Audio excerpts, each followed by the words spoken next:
Anda tidak akan pernah tahu apa yang telah terjadi, sampai Anda melihat proses pembuatannya. Pemandangan di depan Anda terlihat seperti tempat daur ulang sampah, namun nyatanya memang mendaur ulang sampah.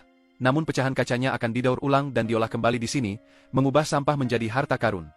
Hari ini kita akan berjalan ke pabrik pembuatan botol parfum di Pakistan, dan melihat bagaimana pecahan kaca, dengan rasa berbeda ini, diubah menjadi harta karun. Pertama-tama, langkah pertama dalam proses pembuatan adalah penyaringan. Hapus Kotoran Yang Tidak Relevan Sekra Manual. Selain itu, untuk beberapa botol berukuran besar, pekerja harus memecahnya menjadi beberapa bagian. Proses ini menghemat ruang, dan memudahkan pemrosesan, dan penyaringan selanjutnya.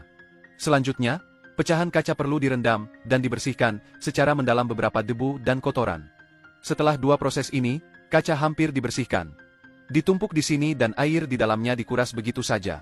Selanjutnya, kacamata dengan berbagai bentuk dan warna ini, akan menjalani perjalanan transformasi.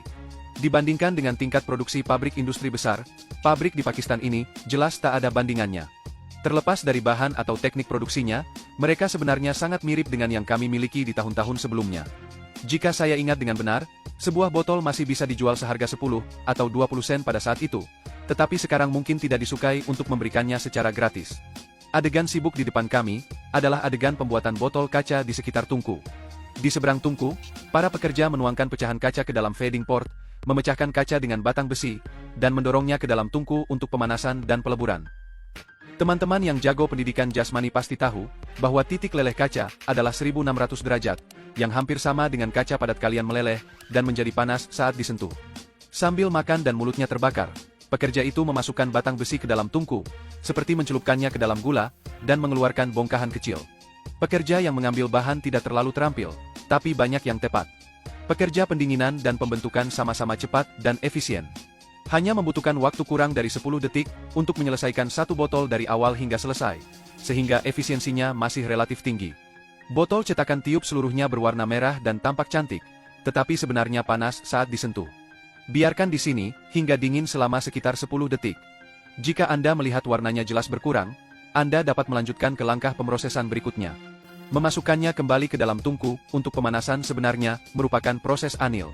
Tujuannya adalah menurunkan suhu botol secara perlahan untuk menghilangkan tekanan internal, meningkatkan stabilitas, dan menghindari pecah. Saya mendengar dari master tua yang telah bekerja di samping saya selama beberapa dekade, bahwa waktu anil memakan waktu kurang dari 1 tahun, yang masih sangat singkat, dan hampir selesai saat ini.